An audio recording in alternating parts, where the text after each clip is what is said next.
रात्रीचे 11:30 वाजलेत. तुम्ही मिट्ट अंधार बघू शकताय.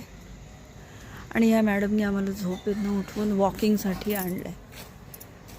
दुपारी छान झोप काढली आहे गाडीतनं येताना. हां,